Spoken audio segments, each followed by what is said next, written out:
traffic fatalities increase on 420. That was and the exact That same is headline. ridiculous shit.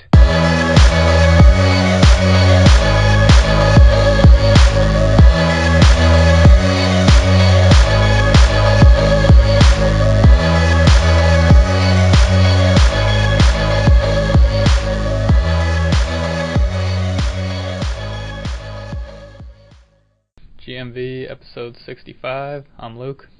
I'm Joe. Here we are, man. You just said you were doing a little snow out in Colorado there. Yeah, we got about 4 inches out here on the. It is so ridiculous, man. It's been like 50, 60 degrees, like constant. Mm-hmm. And I just had, it just happened. You know, my friend Tristan, he was coming through because he was hauling a load of antiques and stuff from. I don't know, southern Colorado. I forget what city he came in, but he came up through here, and they actually kind of waited out the storm because they didn't want to be caught in the storm. Plus, I got to visit with him for a couple of days, so that was pretty cool. Yeah, but it was cool the first day. We got to go to the Garden of Gods and shit, but I didn't have enough time for hiking, all that good stuff. I had work, but yeah, no, the one day we were ready to go Saturday. Like I was like, no, it always says it's gonna snow here, never fucking snows, and of course. It was snowing, icy, and fucking slippery as shit for a while. What, is that shit already gone? Is it already melted? Yeah, no, or what? it's going. Honestly, I just went out there, and I kind of like getting my, I've been doing it now for a while, ever since you're the one that really brought it up, but, you know, just being barefoot in the soil itself, you know, connecting there. Yeah, dude, putting your feet on bare ground I still, like, there's a little science behind it and shit. I don't really care about that. It does something, man. I'm telling you, like, I don't go out my way to do it because I don't have to here, but I bet once I'm out in Boulder, I probably will. I'll have to remind myself to do that. For sure. I just watched a documentary on this guy's talking about paleo diets stuff, and he went into it, like, real far, and he said that is the best natural anti-inflammatory is to step out on bare ground. Because you connect with your electrons and stuff there connecting. They call it grounding, if anyone's curious. Give that a Google. Yeah. There's all kinds of shit. Like, they even make grounding mats that you can put under your bed for people who live in, like, Manhattan and shit and just aren't going to get that. That might help. I don't know. But, yeah, there's something to it. Like, you always hear that, man, like, how much electricity we have going on in our body. I gotta be honest, I don't really understand shit about that. Like, I know we have some electricity going on, that's about it. Well, you could tell with water, you know, like, if you leave water out and you let it just stale, all that electricity, like, all those little bubbles that start to come up from the bottom, and this is, I've actually been told by multiple people and seen it on different demos and shit, but if you let a glass of water sit, you know, it starts to, like, have these little bubbles start to form on the sides and shit. Yeah, but is that electricity or is that, like, oxygen or some other gas, man? Like hydrogen or some shit? I don't know. I'm just saying I figured that would be a gas. It is. I think it is a gas. I think it's carbon. I think it's a different name though for the carbon while it's in that state some shit coming like through. That, yeah. But it also, like, you're losing the electricity in there, so you're not feeling as fulfilled, I guess, when you drink it. Like, it's not quenching your thirst as it would if it was fresh. But anyways, to get back to what we were talking about, when I just went out there and I just scraped the shit off because I'm going to go work out in the garage here in a little bit. It's like 50 degrees out, even though there's snow on the ground. But shit's melting, so that stuff's going to be out of my way. You know, I don't want to be slipping and sliding out there trying to do the battle ropes and all. But, yeah, no, I was just talking about having the snow. You know, I wear my Lems all the time. They got low sides. I got this black pair. It's kind of worn out, so they kind of even absorb it through the bottom, you know, the water and stuff.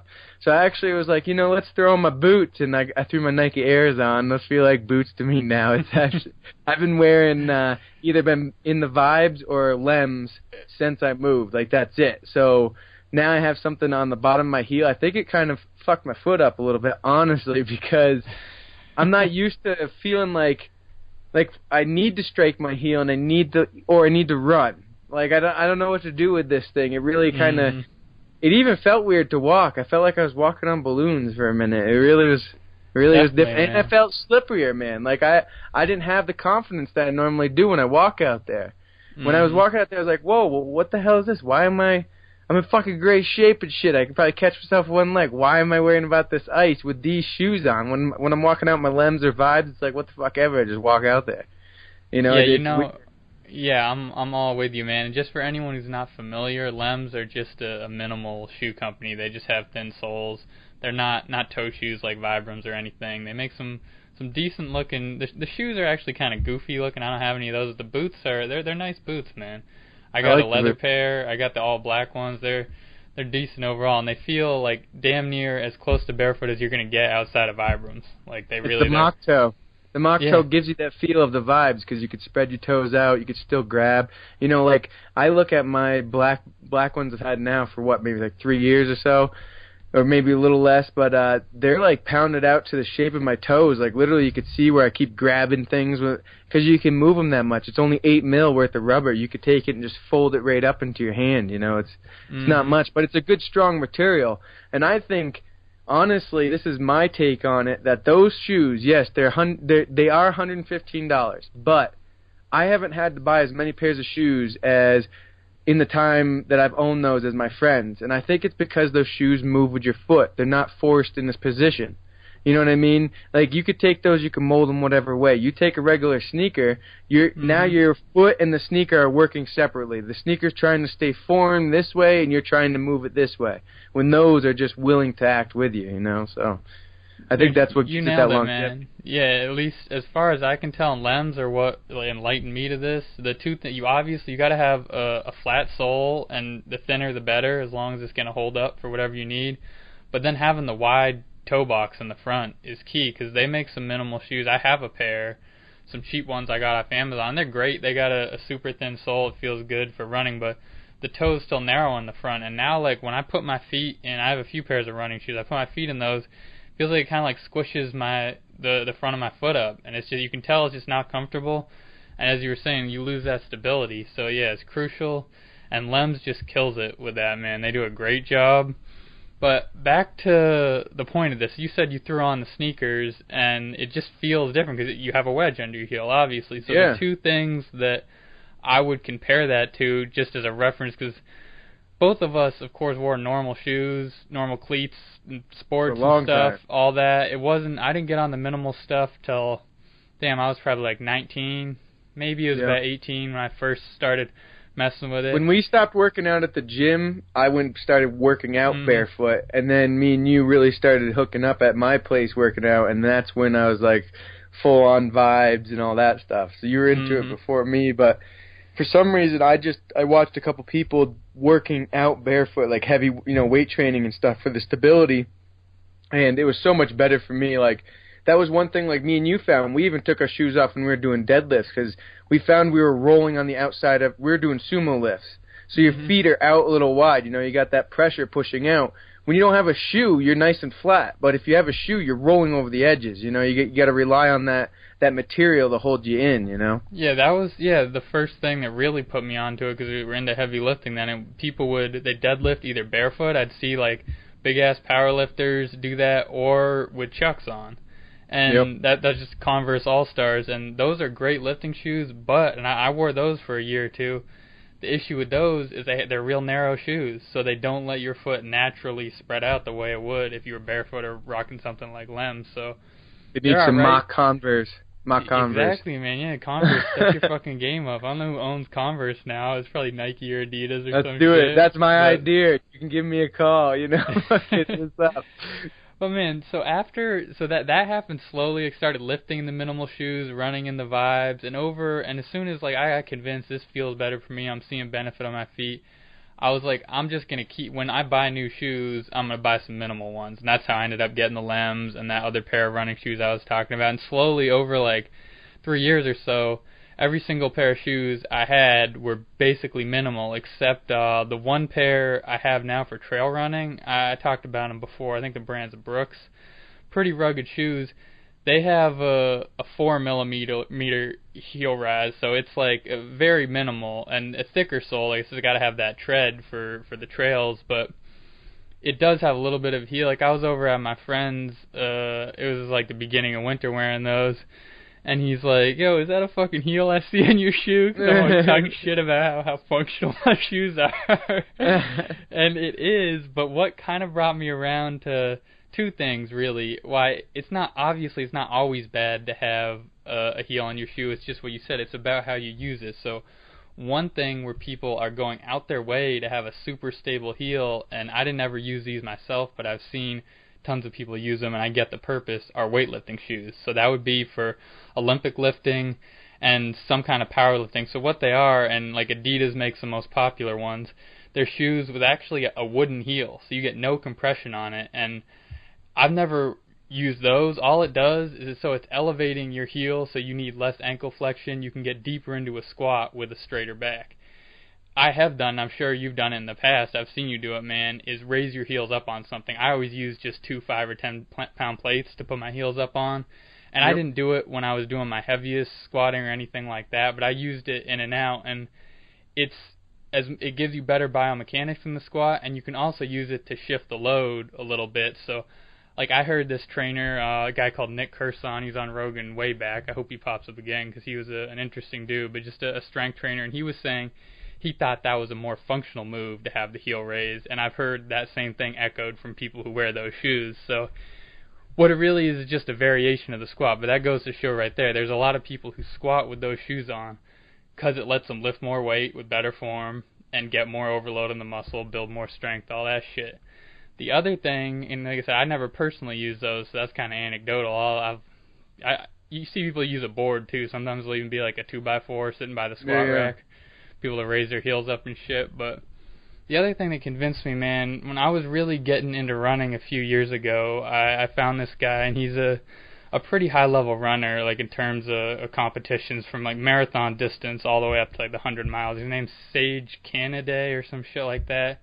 He's got a great YouTube channel called VO2 Max Productions, so just straight running stuff, but if you want to up your running game, that's a good little resource right there. He wears the biggest, like, they're one of the most popular ultra running shoes called Hoka 11. That's the brand. Dude, these things are like fucking pillows on your feet. And like I've seen old people wear them just because they're so comfy. And if you think about it, when you're running like 100, 150 miles, like some people, that could definitely be beneficial to have those on their feet. But this guy, he's putting out all these videos about running form and stuff and good info. And I'm like, fuck is he doing with these cushions? Like, why is he not on Survivors or something? You know, because I've heard of people even doing ultra marathons barefoot. Like, it's possible. Why would someone who's that knowledgeable? Of course, he then drops a video about different footwear and breaks down the whole thing. Pretty much just what we said before. So he wears those shoes just for the protection over the long races and the long runs, because a guy like that training, he's going to be doing like 30-mile training runs. That like serious, like that crazy lady who was on Rogan winning the 200-mile race. Cam Hanes was on a few days ago, the Savage type runner. Shoes like that might fit for them, but what this guy said in his video, and it just makes perfect sense, is you still just have to be extra conscious of where your foot's striking the ground when you run. And that's for most people going to be in between the ball and the middle of your foot. We're all built a little differently, so whether or not you have Vibrams on or you have fucking pillows on your feet, you need to be aware of how you're moving and how your foot hits the ground. Like, the reason why I think people like us are so big on the minimal shoes is because it forces you into that more natural gait and the natural movements. You can't heel strike, at least when you're running, with Vibrams on. That will hurt like a motherfucker. It doesn't work. If you got some Nike Airs with a fat-ass cushion under your heel. So all it comes down to, which you should do anyway, regardless of what you have on your feet, is just being aware of how you're moving and doing it intelligently. You know what I mean? So now think of your feet as your hands. You know, people like kind of forget about their feet. They don't give a fuck. You know, like, honestly, I asked one guy at the boot club there, I was like, so when was the last time you looked at your foot? Because he was like checking it out when he was taking his socks off and shit, getting ready to do the class. And he goes, I don't know. He goes, I haven't. He goes, I was actually quite interested in it. He goes, I feel like I haven't seen it in a while. I'm like I just started laughing. Like, it totally throws me off not thinking about your body parts like that. Like, people, if they can't wild, see it, man. Like, that's it. You know? Yeah, I wouldn't even consider that, but yeah, I'm sure. Like, I could see someone doing that, man. It's so crazy. A lot of people, and this is weird to me anyway. Maybe this is normal for most people. I don't know, man, but some people wear shoes even when they're in their house. And I know. I'm thinking, like, what the fuck are you doing? Yeah, why are you walking The around? furthest I get is I'll wear socks now because it's winter. You know, I don't need my feet just being cold For all sure, the time. if you want your feet to stay that's warm. It. Yeah, but socks are even better than the like. I can't even find a fucking good pair of like slippers that doesn't have this like sole or some type of bullshit. So what on you need it, to get on, man? The best like cheap version for that is some moccasins. Yeah, like moccasins. Get you some cheap moccasins and those because they're never gonna have a heel and like we're not talking boat shoes or anything. Just the cheap moccasins. They're great for around the house shit. If you just you live in a cold place, keep those feet warm and don't. Don't well, fuck no, I yourself just like it. fucking having my feet out, you know, all the time. I'm not a guy that wears my shoes. Like, I even just I wear these, you know, the darn tough socks made in Vermont. They're fucking pretty badass. They last me out to the all grill I wear, and back. man. Can you they know just what I mean? sponsor us? Or yeah, what? that's come on, darn. Yeah, like come on, hook your boys do up it. here. Like that's all I I'll only fucking have 3 rep pairs it. of them. I'll do fucking flags with the sock hanging off my feet like. Man, Let's do it. I'll go run 30 miles with nothing but the socks. Like yeah, fucking right. I'll work out for weeks just in those socks. Like, let's do it. I have so much faith in them just because they are rugged. You know, they got that wool, and your foot doesn't hold the sweat or anything.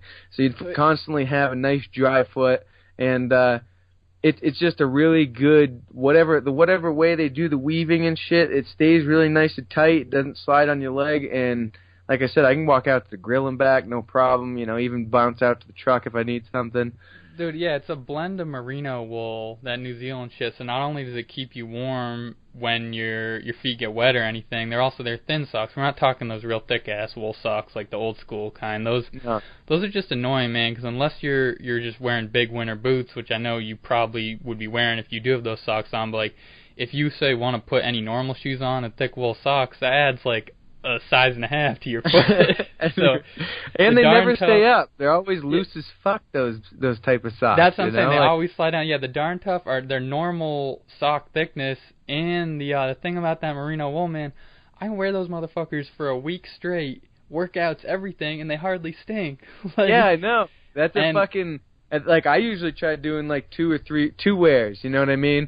I'll wear them one day, and I won't work out, and the next day I'll work out, and probably go hardcore in them, do whatever, hang around the house in the afternoon, then, you know, inside out in the fucking wash next day, they're good to go, like, nice. Yeah, it's wild, man. And your feet actually sweat more than anywhere else on your body. That's why your feet get so stanky. So telling you, and man, let's those not darn forget tough socks. their lifetime warranty. Like I legitimately, man. I legitimately had fucking holes in them, and they're like, no way you had holes in them. I'm like, listen, I work these bitches. They deserve to be fucking holy. All right. I was like, I need replacements though. Okay. And one more all I did was too. If you're in Vermont, go on the first day of hunting season, which is in the beginning of fall, a couple weeks before Thanksgiving. Go up to their factory and they sell them for $1 a pair. Oh, fuck. Come on, like I said, sponsor us. Man, back to the point. We brushed over this whole walking barefoot and what having a heel does to you, because we've talked about it so many times. But I think it's important just to bring up. So if you just think about it, what a heel does, it makes your ankle flex less. That's it. And it's the same principle as, to a lesser degree, if you have your arm in a cast for a long time or restricted movement, whenever we've talked about not putting your arms over your head very much, your shoulders will get fucked up. Almost any normal American or anyone who wears normal shoes with a little bit of a heel, their ankles just won't work right because they're so used to not being able to flex in their natural range of motion. So it'll fuck you over in so many ways, not just not being able to do things. If you just want to do normal athletic movements, even stuff just like hike, walk, run, your injury risk just skyrockets when you have shoes like that on. So all this bullshit, those Dr. Scholl's inserts and all that stuff, for temporary measures, those special orthopedic shoes and that shit, temporary, just like a cast on your fucking arm. If you break it, then it should be gone. You got to get back to being normal. So that's the reasoning behind why a normal shoe fucks with you. Like, this is the extreme example I like to use, and it makes perfect sense. Anyone knows that a girl rocking those crazy high-heeled shoes, that's terrible for her ankles. So I'm not saying wearing a pair of Nikes is that bad. I'm just saying it's maybe the heel's a tenth of that height. Maybe it's just a tenth as bad. You know what I mean? Like, yeah. Man, it's still not good, man. And the thing is, it creates bad habits. Like, my thing is, it creates it forces alliance with you in this shoe. Like, you depend on the cushion of this shoe now. So what happens when you go strike and you don't have that shoe, or what happens when, say, the shoe isn't there for you, you know? Like, what the fuck? Say the airbag blows out in the back and you're, like, stomping down the stairs, or wham, you hit your fucking heel and fucks up your hip, you know, because it could easily do it that simple. But like us, we're aware. We don't rely on anything like that. We straight use our leg as the spring it is. You know, we go from our toe all the way down to the heel. You know what I mean? We're not reliant. We don't have that cast like you were saying. Yeah, and I feel like it's close to that. Yeah, just your basic kinetic chain, what it'll do to you if you want to say do a squat, whether you have weight on it or not, if your ankles don't bend all the way, you're bent over, which then puts force on your back. You can't do a squat at all, or definitely can't do a full range squat, and that's what damn near anyone who comes into a gym and starts trying to do that deals with. Everyone's always bent over when they start squatting, and shit, like, there's entire books written on just how to squat. That's one regular exercise that anyone should do at a gym. There's books, videos, so much shit just of it. There's a guy who calls himself the fucking squat doctor, man. There's probably a few of them.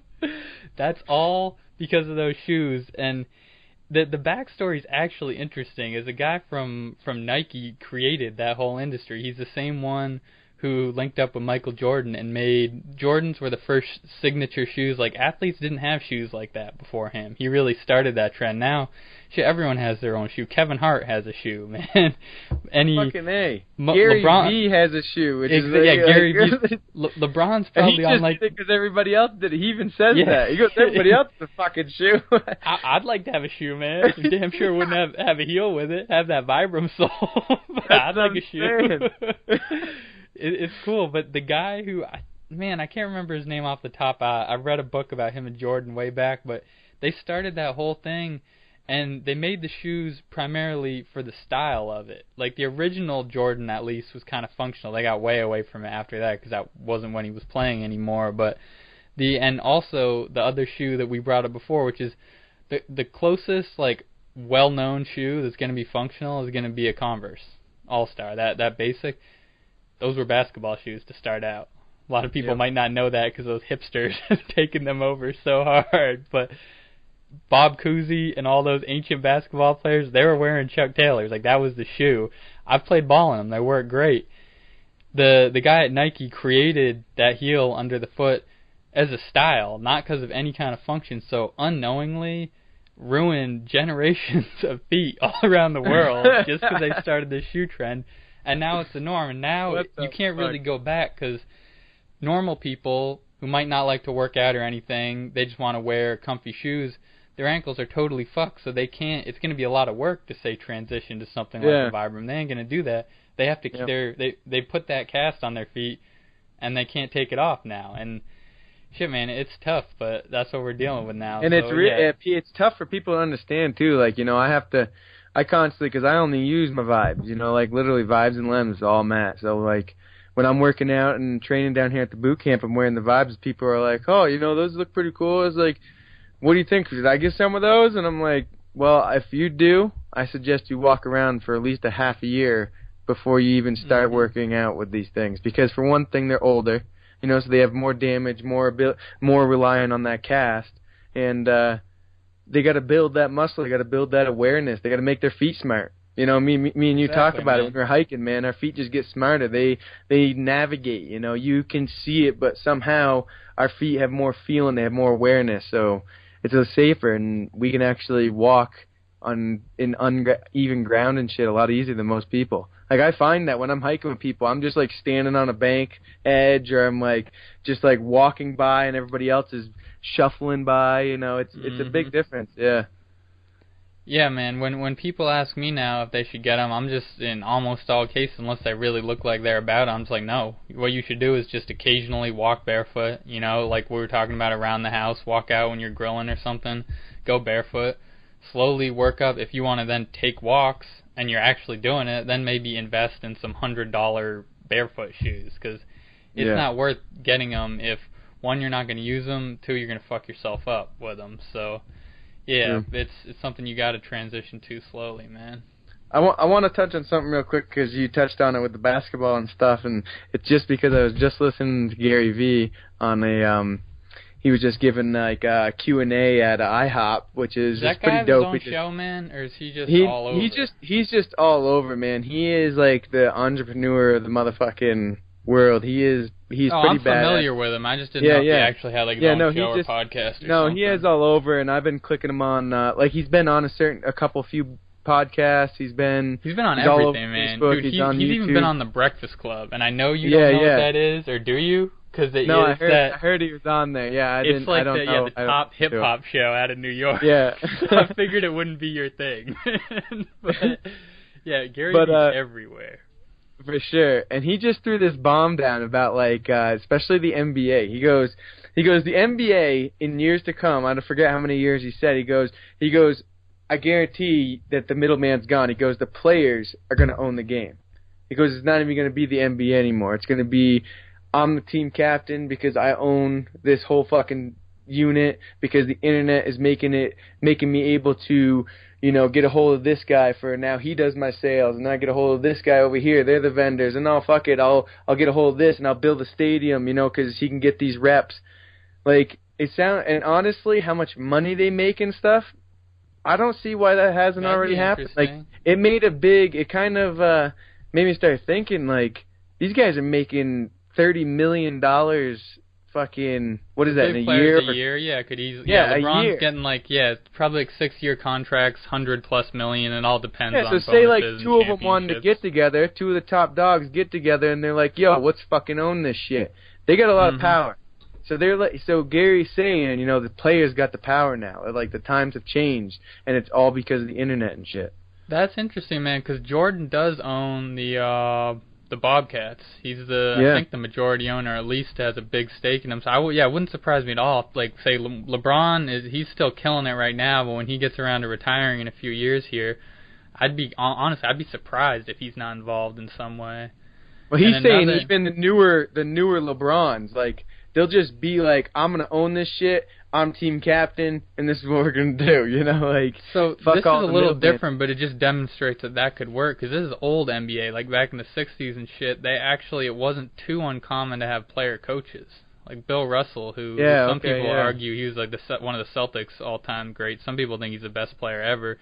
He was a player coach for a while, which is so weird. Think about, like, damn, I mean, I could probably work in a lot of sports, man, like, shit.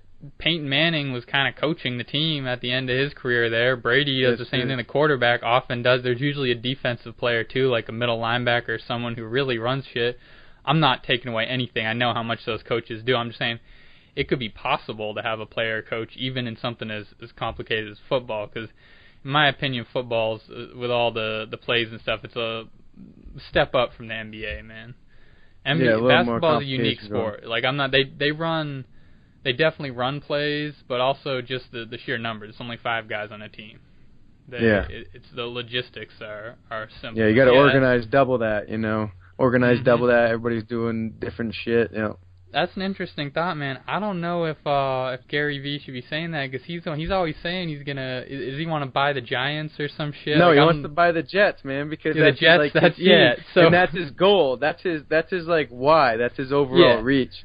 Which is cool. But I like that's one of his selling pieces he's used a lot, and I love it. I think it really appeals to our generation, especially some guy going, I'm about to go buy the Jets. And see, like, if he actually does it in 10, 20 years, more power to him. But, damn, you shouldn't be giving those players, because if anyone, you give an inch, they're going to take a mile. It's going to be professional athletes, man. Look at, so...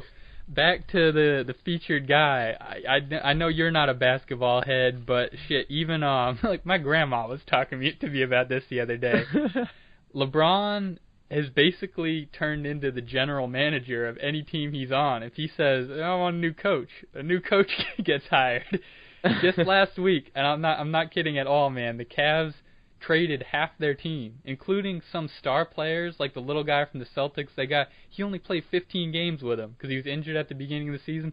Oh, they traded his ass to the Lakers already. Why? Because LeBron said it wasn't working out. So in a lot of ways, he has more power than anyone except maybe the owner, and that's even debatable. So yeah, I think that's probably debatable, because if he decides to walk, then you lose that talent. He made himself fucking valuable. Yeah. No.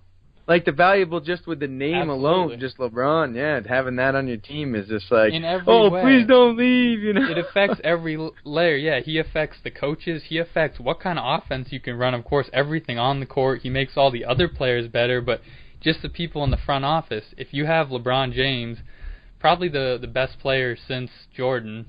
Kobe's kind of in limbo between them, but I'll give him the best player since Jordan. How many millions, if not hundreds of millions of dollars do you get in revenue from having LeBron on your team? Because think about it, man. Ticket sales, that's a lot of money. That's a little bit of it. You get the TV deals. Any team LeBron's on, they're playing in prime time. They're on ESPN and playing every weekend. They get the games on Christmas, all the good shit. How many fucking LeBron jerseys do you think they sell? Yeah, exactly. Man, not even here. How many little Asian kids are running around with LeBron James jerseys? You know how many people there are over there in Europe? Everyone knows LeBron. So yeah, he's worth. You really couldn't even calculate how much a player like that is worth, and that's why he really does seem to be, for the last probably 10 years of his career, he's basically running the teams he's on. Yeah, and that's just because of how we make it happen with Instagram and Facebook and stuff, because everybody can see more of just them, this wouldn't be so possible if they weren't able to I guess just capitalize on themselves. You know what I mean? They can literally, they got a lot of these people that take place, Gary Vee said it, and he was right. He goes, look at Michael Jackson and stuff, and Prince and all them, they joined MTV, and look how big they got. They were the first to join.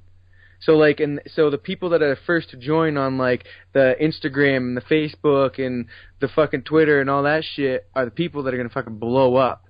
He said this year was the hardest year. I don't know where he gets this or anything from, but he said this past year, 2017, was the hardest year for music and I think it was music and I forget what else he said. Maybe it was it wasn't podcast, movies or something. And it was just because they can. They're not just listening to Beyonce and shit. They're listening to fucking Nancy in her fucking garage. You know what I mean? It's so much more. There's so much more spread out, and people can actually zone in if they want to on certain things. Say LeBron. Mm-hmm. People can look up LeBron. Now LeBron can sell that as a separate thing that he has this many followers on Instagram. You know what I mean? So I agree with you, but I don't think LeBron is the best example because he is that transcendent athlete. Like I said, probably he's going to be hands down the second best basketball player to ever live, and some people might even argue first, but I think it's doing that exact same thing, bringing people to LeBron status that otherwise wouldn't have been quite good enough to get there, along with then all the people outside of the realm of sports or whatever career they have. They're a movie star, a musician.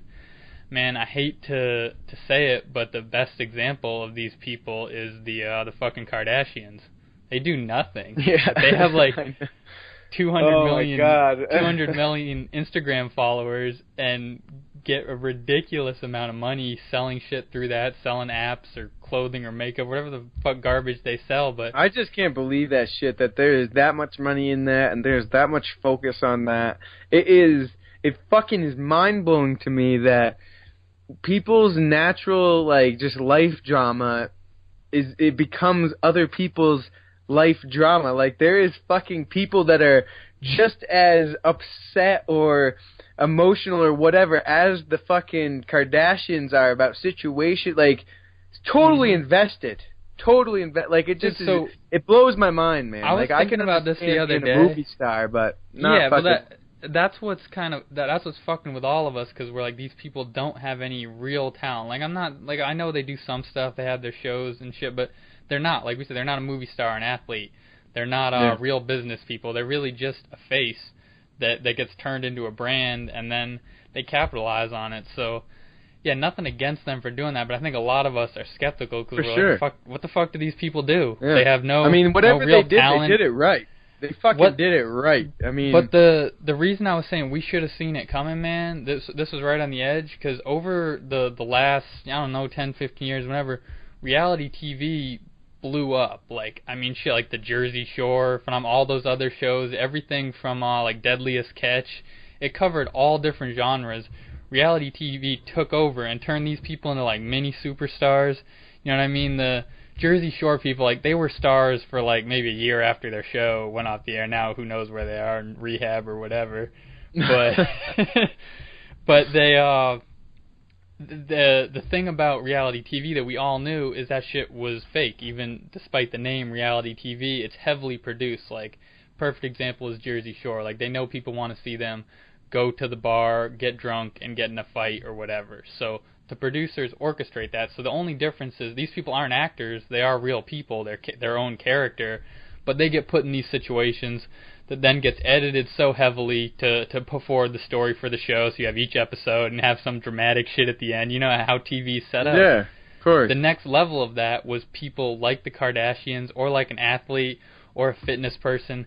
The other low-key one that's taken over fast is gamers. A lot of them are doing this, is basically making your own reality show, whether it's through Instagram or YouTube or even Facebook, connecting directly with people. And we all know, man, at this point, I mean, Instagram's been blown wide open. Like, everyone knows it.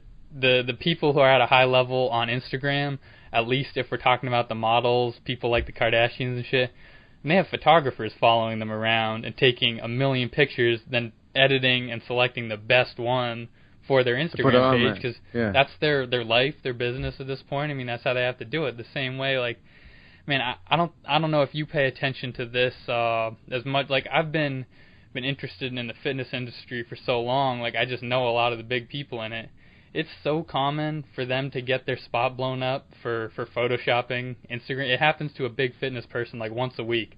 Like, whoever it was, that dude was adding like 2 inches to his arms, or this girl turned her ass into a Kim Kardashian ass when she really doesn't have that, and that got her maybe another couple 100,000 followers or whatever it is, turned into however many dollars. It's just a business plan. It's not any worse than, say, a model doing that, because we all know, you see someone in a magazine or on a TV commercial show, whatever, that's touched up, that's edited, they have makeup, but difference is these people are like kind of lying about it. So what I'm saying is it's one more step in the reality TV, and I think what you repeated from Gary Vee is probably close to correct, that these people are getting on the first wave. I mean, like the Kardashians or anyone else who've they're killing Instagram right now, or Twitter, or whatever their fucking thing is. They're making a lot of cash off that, making legitimate careers out of it. The only thing is, I don't think this is it. I think because things are turning over so fast, there's going to be a new app. Like, Facebook's already hurting, man. People, like, it's still, Facebook's giant, like, good portion of the world's on it, but a lot of people, I just saw an article yesterday, man, it said that it was just people under 25. Facebook in the U.S. lost, like, so however many million people under 25. Like, young kids just aren't fucking with it. Like, Facebook's getting old, and I've been saying it for a while, man. Like, there's grandmas on Facebook now. That's when I ditched it a while, like my personal Facebook back. It was years ago now, because I'm just not. It was bad from the beginning, but it was going downhill. So I don't think it's gonna last, even though, like, it seems. I was just listening to the Cam Hanes episode on Rogan this morning. They were both saying, Rogan's like, so wait, can't you use your Twitter? He's like, nah. Facebook? He's like, a little bit, but he's on Instagram all the time. Goes up running mountains and shit. Instagram seems to be killing it right now, and I think, I think it's Facebook that actually owns them, but it really doesn't matter. That's the app. That's a name people recognize. Something else is going to pop up, like Snapchat had its little moment before Instagram kind of stomped it out. Something will take over that, so I don't think it's going to be something that's here to stay in the way that the opportunity won't be the same even a couple years down the road. That's already played out. Like, the people who have really blown up off Instagram, don't get me wrong, there's still people who are gaining popularity on that all the time.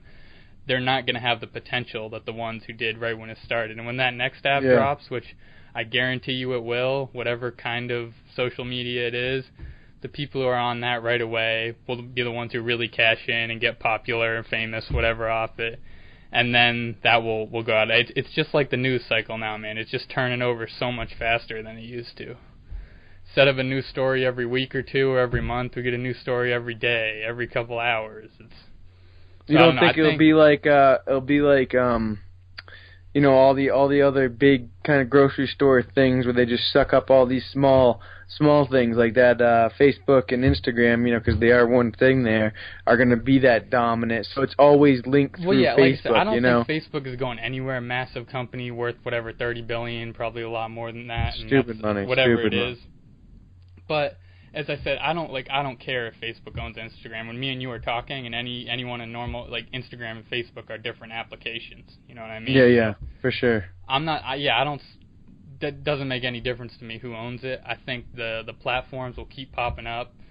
Yeah, big companies always will be involved. Like Microsoft they only own like a couple percentage of the stock, but they own some of Facebook's stock. Most people don't directly associate Microsoft with Facebook, but Microsoft's one, like, they're here to stay. The program Windows and their computers is going to be their main thing, but they have their hands in so many different things. Same with Google. Like, Google's here to stay, you know. Facebook, I don't know if it has the potential to be on the same level as those companies. It might, but then it still doesn't matter. It'll be if it gets bought out by Google, it'll always be around anyways. Well, yeah, and or they could turn, you know, they could get on Google's level, like keep buying shit and do the same exact thing like they're doing with Instagram. But Google's pretty intense, though. I can't believe it. Sometimes I look into shit like that and just watch like I watched, I don't know where it came up, but somebody sent it on Facebook, and it was like their work environment and stuff. Man, like they got it fucking going on. You know, they care about their people. They take care of. Yeah, they do some pretty crazy shit. It's just like what they give to their employees as benefits and stuff. It's nuts. It's fucking nuts. Yeah, I couldn't but believe. I'm with you, man. I've seen a lot of crazy cool stuff come out of there, but you gotta take it with a grain of salt, because there's some weirdness around it. Like, they have those campuses where their Google engineers will basically live, like, and they have. One of their big things that has made them so successful is that company culture, all that. It comes with its downside. Like, did you hear the interview with the guy who was a Google engineer who wrote that memo about the diversity bullshit and got fired for it? No, I didn't. This was a giant story a couple months ago, so by that I mean no one remembers it at this point. Google engineer named James something. They had a diversity meeting at Google talking about, you know, like gender pronouns and all that bullshit that keeps popping up. The kind of stuff Jordan Peterson likes to rip up. But they had one of those, and then they asked him for feedback. This guy wrote a memo, and it was a very like well-intentioned thing. He just wrote some reasons why he thought there weren't as many female engineers, and then he had 2 entire pages of how we can get more women involved in engineering, because just as that industry is gone, it's dominated by males at this point, especially like software engineering, that kind of thing. So he wrote a very normal thing. A bunch of social justice people got mad about it. He got fired. Like, the CEO of Google had to make their statement and say it was like such a horrible thing he did. It's like he does. Rogan pulled him on the show and just aired it all out and just gave a fair look at the whole thing. So what I'm saying is this is a very reasonable thing this guy did. Reasonable and well-intentioned. Like, dude, he's like the epitome of computer nerd. You can go back and listen to the episode if you want, but like, skinny little scrawny nerdy guy, super smart, obviously, and they were trying to make him out like a male chauvinist something. Like, it was just so off base. So that's all I'm saying is, like, there's some weirdness, like some weird undercurrents to that whole Google culture. And come to find out, it's like iPhones making in China, wherever the fuck it is. It seems a little cult-like, man. That's what it. Like, that's all I'm saying. Like, and it's great. I love Google, man. I got a Google phone. Use all their. There's something like a little bit creepy about it. And when you see stuff like that, stories pop up. Like another one. And this isn't there's nothing wrong with this if that's what works for them, but it's just gives another perspective on the Google thing. They had a guy there, and when I might be flipping it up, but I believe when he was at work, he would dress as a woman. Like, he wanted to dress in a dress, all that. Then when he's out of work, he just want to be a normal dude. And so just shit like that. I guess it's just super progressive. That's a lot different than the last example. I'm just trying to bring up shit that people might not think of when you see the Google campus and you see their gyms and like those dope cafeterias and sleep pods and meditation rooms and like all the cool shit they have there.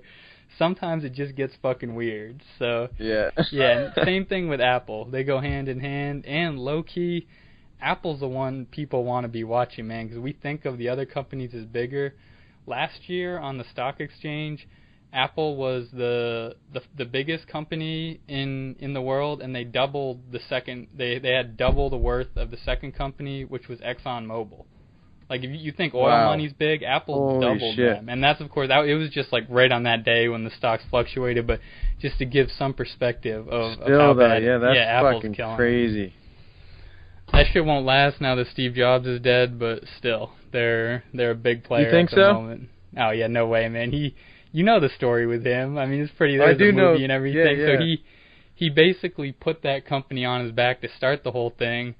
Eventually got ran out by the board of directors or whatever, and then when the company started to go down again, came back and he then made the iPod, or he didn't personally make it, but then he pushed the iPod, which turned into the iPhone, which has now made them the biggest company in the world. So yeah, he was special kind of CEO or whatever his position was at the end there. So their phones won't be able to compete with all this other shit here pretty soon. Yeah, because it's not actually about the tech, man, and it comes up with all of them. Like, another great example is Microsoft. So, how Bill Gates was a super smart guy, dropped out of Harvard or Stanford or whatever to start his tech companies. He actually got a contract to write the operating system. I think it was for IBM computers, but for the first Windows ever, he didn't have a program. He didn't have, and he had people under his employ then and all that. He didn't have. He got the contract, said, I'll have you an operating system by this day. He didn't have one. He found a guy who wrote a program somewhere in Seattle, bought that shit from him, called it the first Windows, and then repackaged it and sent it off to IBM or whoever he was selling it to. So he wasn't the engineer. That's what I'm saying. The same way Steve Jobs, his buddy was the one who made the first Apple computer. Steve just sold it. The other guy's name was Steve, too. Steve Wozniak, but yeah, he designed it. He was the nerd behind it. So all I'm saying is it's super rare. Like, I don't know. It seems like maybe Mark Zuckerberg, the Facebook guy, did have a large part in writing the code. But the funny part of that story, you've all seen the Facebook movie for sure at this point. I know it's a good one if anyone hasn't seen it. But you saw that, right? Yeah. So those two twins, the two rowers who ended up suing him. They want how Facebook started is Zuckerberg wrote a little Harvard connection little like mini version of Facebook. That's how it started, and there was actually a couple other people who did similar things at different schools. So it wasn't like a totally unique idea. His is just the one that took off, turned into Facebook. Supposedly those two twins, the Winklevoss twins. You have a fucking snobbier name than Winklevoss. Going to Harvard and shit, but those two twins had a very similar idea, and they hired Zuckerberg to write the code for them. He then didn't get back to them and wrote his own shit that was very similar to theirs and turned it into Facebook. So, like I said, it seems like he did actually have the engineering skills, like maybe more so than Bill Gates or Steve Jobs, but they sued him later. Both of them are billionaires now, off the money they got from suing Facebook. So whatever was proven in court, I for sure didn't look into it myself, was enough. I wonder why that wasn't fucking aired out. None of us. Yeah, whether it was I guarantee there's non-disclosures all over that shit, man. Whether it was just intellectual property, they claimed he actually took code. Like they had code written for their program. He said, "Oh, I'll come help you with it." Took that shit, never got back to them, and made and wrote it into his own program. So I don't know, man, but yeah, there's always a lot of fuckery behind those companies. That's all I'm saying, and it usually involves a salesman who's also super smart and like knowledgeable about the other side of it. But it's the guys that get credit for it, Bill Gates, Steve Jobs, and Zuckerberg. Generally doesn't seem like they were the ones who actually wrote that shit, the codes and the They didn't do it alone. They didn't do it alone, that's for sure. Yeah, and so I know no one does it alone, especially in this age. You're always working with someone else on stuff, but it's just funny how, like, who gets the credit for it. You know what I mean? Like how it shakes up in the end, and who the name that people recognize behind the technology or the company or whatever it is. It is interesting. Yeah, man. But enough tech bullshit. I got a story that caught my eye, and it definitely rubbed me the wrong way, and I guarantee you'll be seeing this one float around. So it was just on some random, I don't know who first ran the story, but Fox News already picked it up, and there's no one, I don't know who's paying for this shit, but the headline was traffic fatalities increase on 420. That was, and the exact that same headline. That is ridiculous shit. Yeah, so I knew you were going to come to that. And this, so I had to read the first one, the article. That's basically all it said. It said traffic fatalities. It actually was measuring. You could say that for every holiday. Well, yeah, it was. You know what I mean? Good point.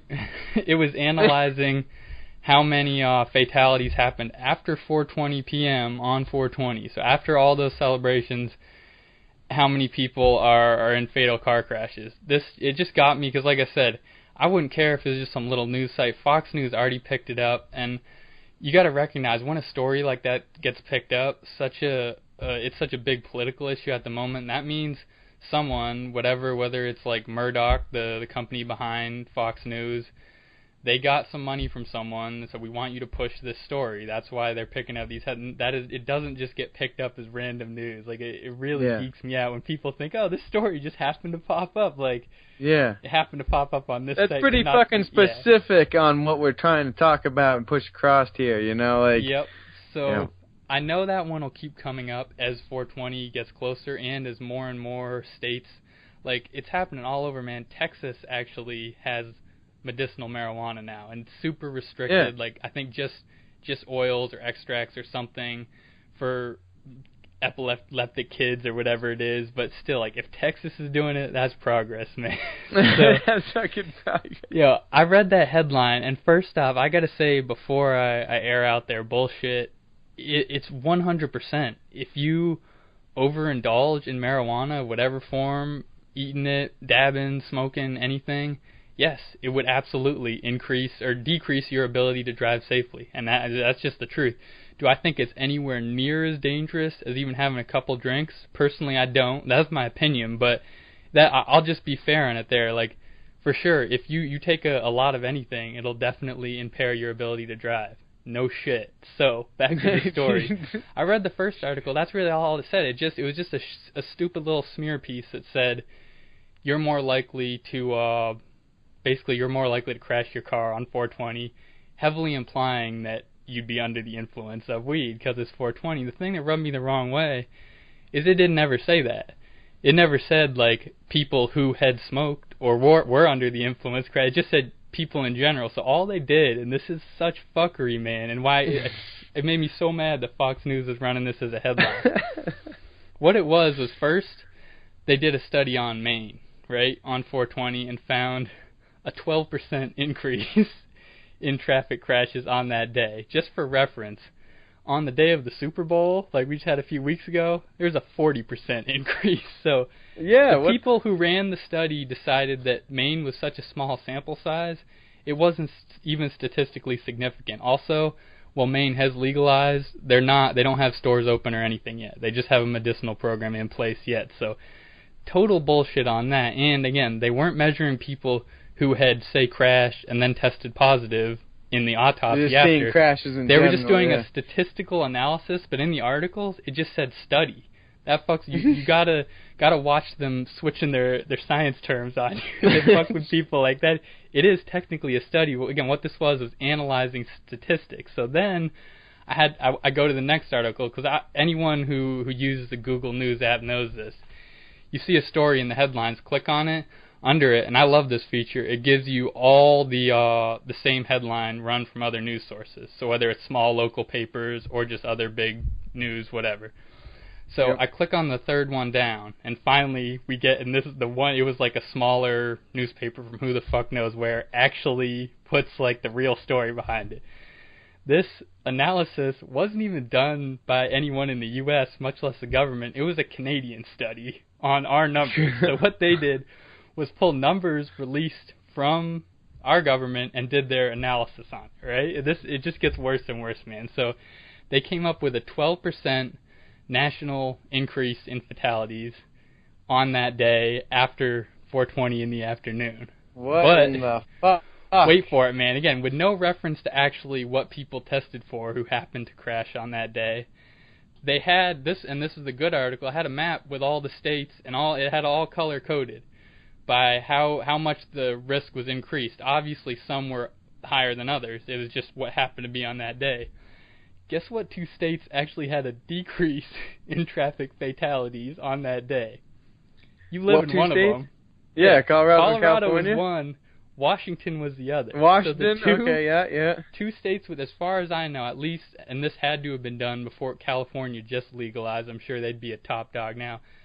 Washington and Colorado were the first 2 states who definitely have the most well-established legal weed, and for sure the most people. So I know they have the biggest smokeouts and all the 420 celebrations, all that shit in Seattle and in Denver.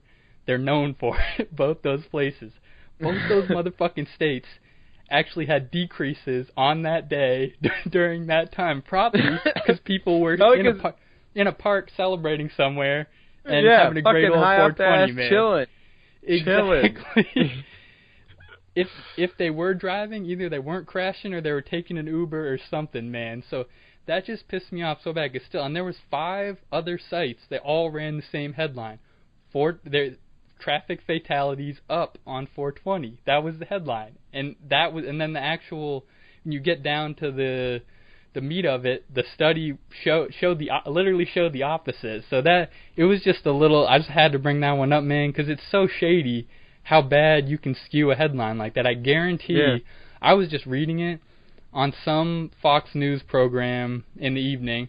They're going to be reading through their daily headlines, say, oh, look, a new study came out that said more people kill themselves driving on 420, which is like National Marijuana Day for all you old conservative fucks who watch Fox News.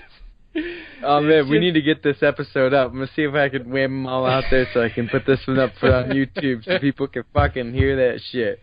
That was a great way. I like the way you broke it down and everything. It made complete sense. To, man, because it just is fucking ridiculous. It's outrageous. And my thing is, too, it comes back to almost as simple as like, you know, with the driving and stuff. I don't know why they keep going to that. Because why aren't people like bringing it aware that people that are unhealthy, I've seen out here that are driving, they have more dents and crashes and dings and fucking accidents on their license just because their gut hit the steering wheel, or fucking or they're fucking cramp and the guy jacks the brakes. Man. You know what I mean? Like, I hear these stories. So it's like, I want to see a correlation between someone who has like at least one big dent in their car, like, you know, someone. And their weight, man. That's all I want to see. Because if you ever see someone in like the beat up old car, like they clearly just backed into a traffic pole or something, they're always fucking fat. And it's probably because they can't see around. You know what I mean? Like they're not looking. They just kind of sit in there. They only can see forward. They can't like fucking move too much, and they got limited movement with the steering wheel, and especially if it's a standard. Oh fuck! It certainly doesn't help. Now they have to give enough room for the shifter, you know, like, and I'm not even just saying that. I know people that get out there and, like, have, like, shitting issues, and they're, like, driving, like, fucking NASCAR or Need for Speed because they gotta fucking take a shit. And that is way more dangerous than somebody that goes 15 miles slower than the speed limit. We just have such a skewed perspective because of the laws, like, and this has been said many times, but I still don't think it's sunk into most people.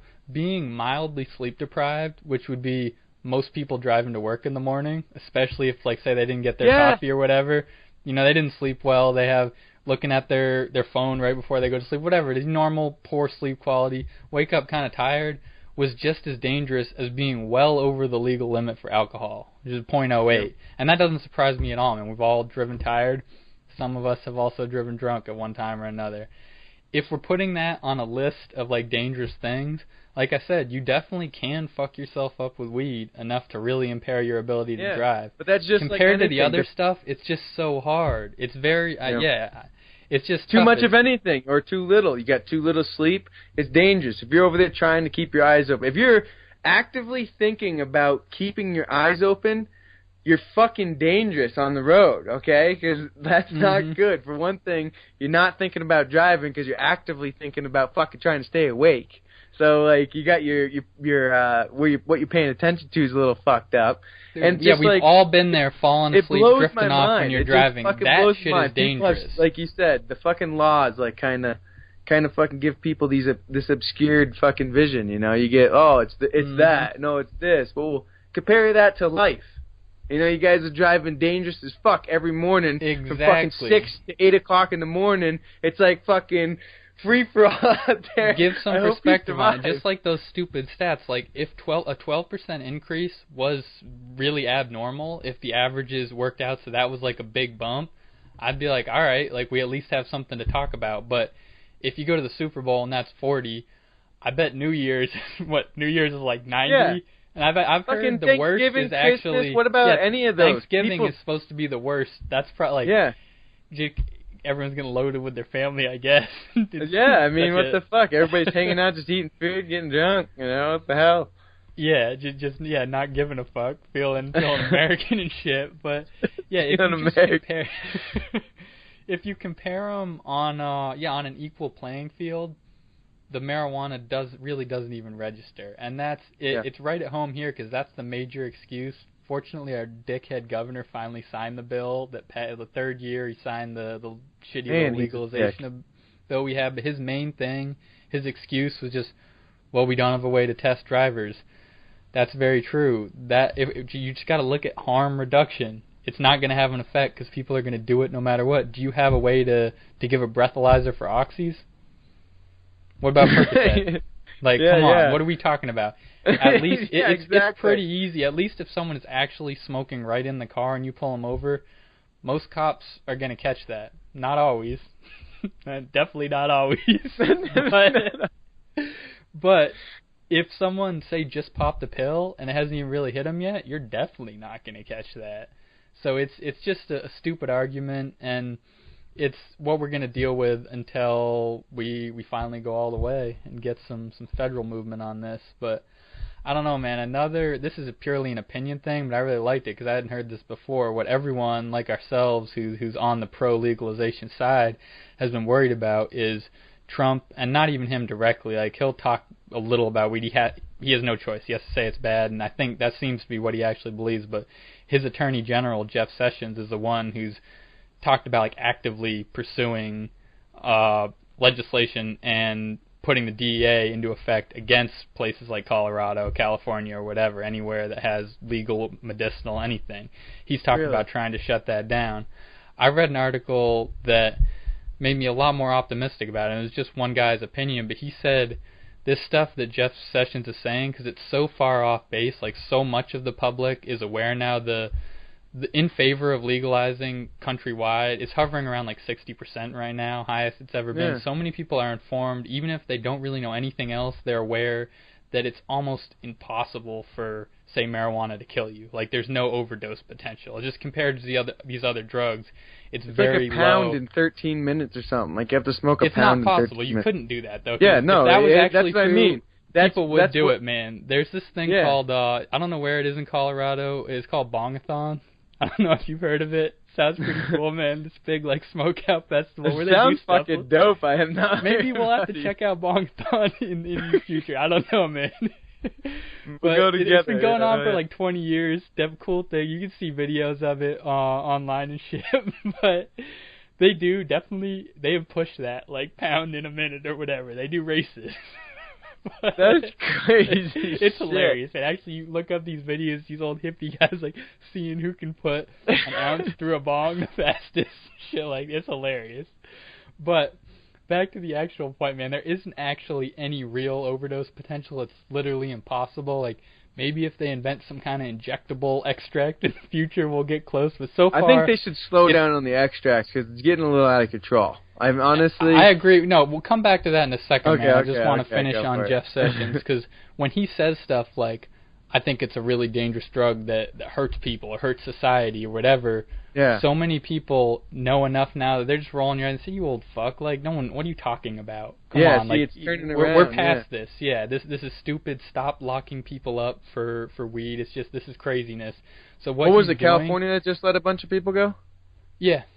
Yeah. I think another state did too, but either way, I love to hear that, man. That was good shit. That's a long time coming, man. Like, you can't have people locked up for weed, man. Like, I don't think you have people locked up for hardly any drug, but that's a whole nother thing. So, what it is, it's kind of like someone saying any press is good press. He says stuff, the backlash might actually do more to get the pro-legalization move forward versus anything he actually wants done. So, looking at it from that perspective, I hope he doesn't try to pull any fuckery with the DA. I really don't think he will. I think, like, say if they tried to come into Colorado and do raids on dispensaries, I bet one thing, this place is thriving because of that. The Colorado Attorney General, the states would fight that so hard. It would be like, I don't think it would be worth the trouble on any side of that. You couldn't compare the taxes and all the benefits they have from it. You know what I mean? Like, for not only is what is it, the crime and like the DUIs and all that shit down. Traffic fatalities on 420 are actually down in Colorado. You didn't catch that before.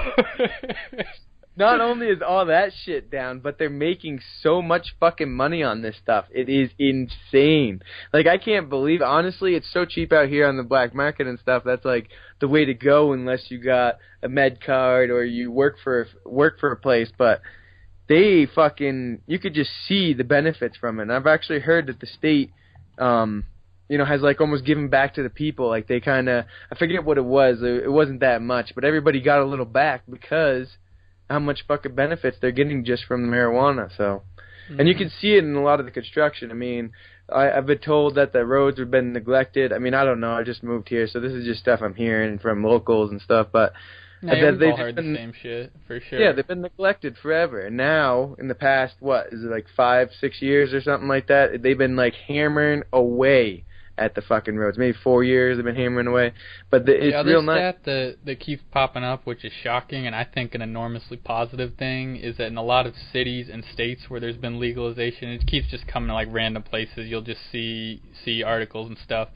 They keep outselling, at least in terms of tax revenue, they keep outselling alcohol and getting more money from weed. And admittedly, that doesn't mean people are actually buying more weed, because I'm sure the taxes are like percentage-wise higher, but either way, that's incredible if you're getting more tax revenue from people going to the dispensary. Because, as we said, if this wasn't clear before, just from if there's anyone who happens to hear this who's a non-smoker, in every single way, just in terms of driving, safety of driving, it's so much less dangerous than alcohol. Like I said, I was trying to give it a fair shake before, because it is true. Like I said, you can impair yourself. You can overdo it, but I think if everybody took so much less dangerous on the highway, it'd be about 50% safer. And I just think that's because it was like everybody wouldn't be so fucking like nervous, or they wouldn't have anxiety, or they wouldn't be fucking like pissed off. They'd just be like chill. Or the opposite. They would have more anxiety, and they would be driving 45 miles an hour and not doing anything dumb. They wouldn't like like I said, everyone's either done it themselves or they've been in a car, or at the very least, for you square ass motherfuckers, you've seen someone or a video of someone driving drunk. They're reckless as fuck, man. You do wild shit when you're like that. Everyone knows it. No one has ever. Sometimes you don't even know you're fucking driving. At least with weed, you can always recall the fact that you're fucking driving. Dude, I saw a video of a guy who got picked up for a DUI. I think it was in Texas. He got picked up for it because he was at a bank drive-thru at midnight, and he thought it was a Wendy's. That's how bad. Like, weed can't do that to you. It's not possible. How could you even still be in the car, man? Pull into the bank, just like keep thinking it's a Wendy's. I mean, the ATM button. I need a fucking. I want a McFlurry or whatever the hell they got there. You know, like, what the hell? Craziness, man. So yeah, we're certainly making progress with that, and I really like that perspective because it totally shifted my mind. Because that's the biggest thing that I've been thinking about is in whatever kind of way, it is plausible for the federal government to put a serious wrench in the progress we made over the last couple of years. But this guy's opinion, I think, even though it's the first time I've heard it, I think he might be onto something, because it's so ridiculous at this point when you hear them spit out a lie about something that is pretty much common knowledge at this point, the public backlash might be better. And that's, I think, in a weird way, like I know a lot of people kind of feel powerless now. I mean, people who don't like Trump or don't like this administration or whatever, but I think the people's voice, and this goes back to the internet shit we were talking about before, man, I think a lot of it is driven by social media, especially Twitter and Facebook and stuff. There's something people really don't want. I know there's still tons of shadiness going on, but something like, whatever, if it comes down to funding for this wall or funding for a war in Syria, even if eventually the politicians are able to slide something through in the back end of a budget, at least people have a place to let their voice out. Say, like, no, we really don't want to fund this war in Syria. Like, unfortunately, we did that a little later, but initially, you know what I mean? It was clear that we're all on the same page. We don't want to go blow up Syria. I don't know anything about Syria. I don't even know any Syrians. I don't know anything. I have nothing against them. No ill will. Yeah. Please, like, let's not go to war there for an unknown reason. Dude, I mean, the power of the people definitely is still a thing. I don't think it's as powerful in certain areas, and there's a lot of backdoors and stuff, but...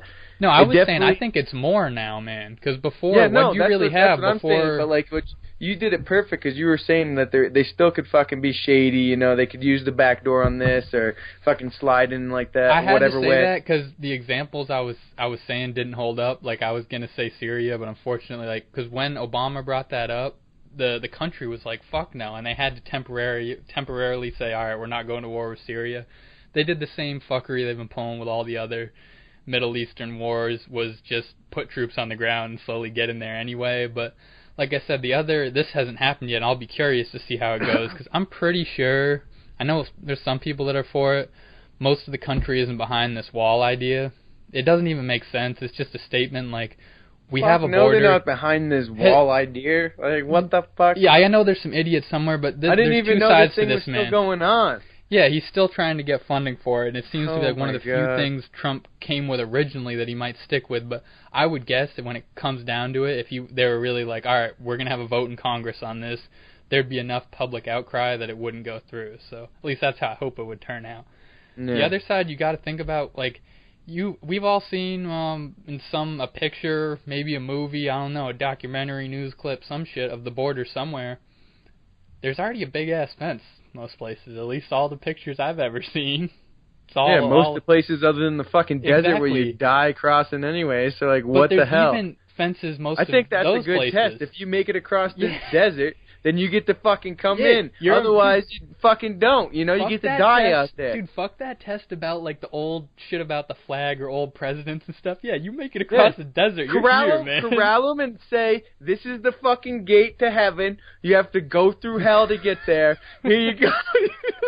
Dude, look, I know it sounds kind of mean, but I think, maybe like a physical test at the very least. Then we could be like, come right in. All right, you look like you. Then we know they're dedicated. You know they're fucking dedicated. Yeah, you do great in boot camp, so you have the option to sign right up there. You get paid right away. You get to be American, all that. Like, you really might be on this out there. You made it across the 3-day fucking voyage across the desert. Good job. Good for you. Like, I don't see why that's so fucking bad. I'd say we have a checkpoint maybe at the end of the desert, like a finish line, fucking fireworks and shit going on. Yeah, exactly, man.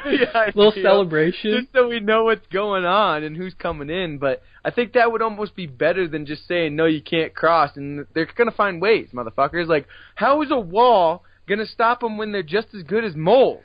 You know what I mean? We know they have fucking tunnels and shit. You know how many fucking tunnels they have? You're never going to find them all. You know, a wall big enough, however big the fucking wall is, never going to block the fucking tunnel. You know, I don't get it. I don't get how exactly. You're actually in a funny way. Dude, you're just giving the sensible argument on immigration, which is we're going to let some people in no matter what. What we have to focus on is how we let those people in, because right now the system seems kind of broke. So whether it's letting more or less in and how we restrict it, that's what we need to talk about. This wall shit is irrelevant, and there's already a wall there. You know, that exact wall program was in place during the Bush administration, getting built. Part of it got built in places there wasn't previously a big-ass fence, because, again, it's not actually going to be a wall. It's not like, dude, this isn't 1800s England where they had castles and shit. It's a fence. It's fucking fence. not like a big stone wall. We're not going to be out there with fucking big-ass bricks and shit fucking slapped together. We're shipping the granite down from New England down the fucking Mexico line. We're talking like, about a fence here that was already getting built just a couple years ago, and they ran out of funding for it, and we're like, oh, this isn't really important enough. Yeah. We're going to forget about that. And it doesn't make, like, I looked at that fucking part of the desert a couple different times, because there's a few people that brought it up, got my attention on Instagram or whatever, and, like, I just looked it up myself. I'm like... And watching stupid border patrol shit, like, people fucking are dying out there all the time trying to cross this fucking section he's talking about putting a fence across.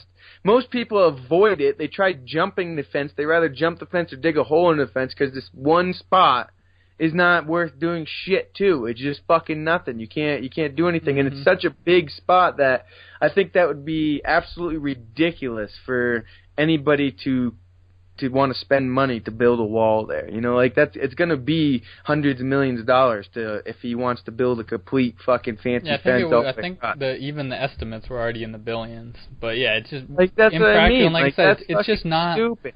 It's just a foolish thing to be talking about at this point. You need to focus on what will actually have an effect, which is the current immigration policy. The reason why I'm so taking on it is because I thought this thing faded off. You're bringing it back up to my attention. I don't have TV or anything. I mean, I do have the news media, but I even stay away from that because my life's all about positivity now. But I just can't believe that fucking shit is still going on. Like, that doesn't even make sense to me. Like you said, I mean, for one thing, he's trying to follow up on it. Yeah, one of the but that's the weakest thing he's got to follow up on.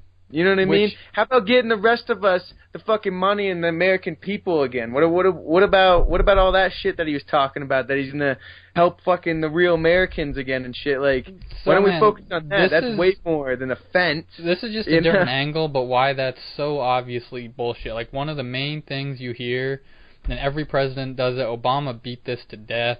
Trump's doing it all the time. We've just had a recent downturn in the stock market. When it bumps up, whatever the president is loves to say, look, the Dow's up 200 points. Oh, stock market just rose. It's just a talking point in their speech. How many stocks you got, man? How many stocks? I ain't got no stocks. Dude, I think I had like 5 Microsoft stocks because my uncle worked there and he gave them to me when I was like 10 for my birthday. Like, it was a couple, like literally like $250 or something of Microsoft stocks. I don't have any stocks either. All my buddies, they don't have stocks either. I know a lot of people do, but the point I'm making is most normal Americans, the ones he's appealing to when he says, I'm going to get you money and all that, don't give a fuck about the stock market. Some people might have money in it indirectly, like they have investment portfolios that are then invested by other people. They have no idea which companies their money's actually in. The only people who are directly invested in the stock markets and actually care about fluctuations like big going money up and down, yes, are the big money people. So what that is basically it's claiming that trickle down economics that everyone likes to shit on. Back in Reagan's days, that was the theory. Basically, give rich people more money and hope they spend it, and it filters down the rungs. Doesn't really seem to work like that. Like, in most cases, they seem to, just hold on to it and buy cool shit for themselves, make their companies bigger. It doesn't seem to actually, like, create more jobs directly like that. So anytime you hear someone in politics talk about the stock market, it's such bullshit, man, because it's like a logical fallacy that they're riding on there. They're saying, hey, look, we'll help you with something that doesn't affect you. Isn't that great? Exactly. Like, look what I did. Some shit that doesn't affect you. So yeah, that was just funny. Doesn't fucking matter at all to me. Like, I know they actually, Alicia, she works in Morgan Stanley and stuff, and she's talking about like the stocks dropping and stuff, and the guy's freaking out there, and I'm like, for what? You know what I mean? Like, honestly, that's what I'm saying, man. I'm like, I hear those things dropping and fucking raising all the time. Nothing's changed for me. That's what they do. Yeah, that's what they do. That's actually the only way people make money off them is when they rise and fall. That's how it works. Like, that's stock markets 101. I think it has to. That's like what it does, yeah. It's just so incredibly dumb. And like I said, any president and politician is going to do it. We're hearing it right now. Just stock market's up. And when it goes down, that just means there's going to be an opportunity for it to go back up again quick. If it goes down really hard, yes, that might mean something like that recession we had before. Got to be honest, man. I didn't notice much during that recession. I did. I heard a lot about it. Times are still tight. Shit's pretty similar, man. Like I just don't know. Maybe I was just being ignorant. Maybe it was like gas prices were going wild, or maybe like my vegetables at the store cost more. I didn't notice anything. So I mean, I noticed, I guess, a little bit with the gas prices just because I owned the company when it was going on. But like, I hear a lot of stuff about the college debt being the next crisis, for us all, and that we're going to be blaming the colleges. For sure. Yeah. It is. It's going to be and they're saying like, I've heard 3, I've heard 7, I don't know how many years it's going to happen, but they're saying like lockdown and shit. And I'm like, really, what the fuck is that going to do to me? Like, what the fuck is all the colleges and being in debt? I'll tell you what it'll do to you. Man, it's very serious. It will have an effect on the stock market. Whoever owns those bonds and however it filters through the markets, they'll be telling you every day. You'll be hearing it in the news. You'll be hearing it from politicians, from the president, that the stock market's crashing. This is a huge deal, and you should feel real bad about it.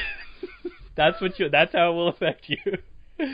This is what it is. I mean, maybe if I had enough money invested into certain things and I was like, oh my fuck, I lost $100 million, you know what I mean? Whatever, but absolutely. I don't have anything to lose. That's exactly what I'm saying. And even a lot of people, like I'm saying, there are plenty of people, like we'll say our parents' age, maybe 40s, 50s, 60s, who have retirement accounts, which means you have a financial person who takes your money, then will usually invest it in a diversified portfolio, so a bunch of different stocks and bonds all at once to hopefully minimize the risk of it.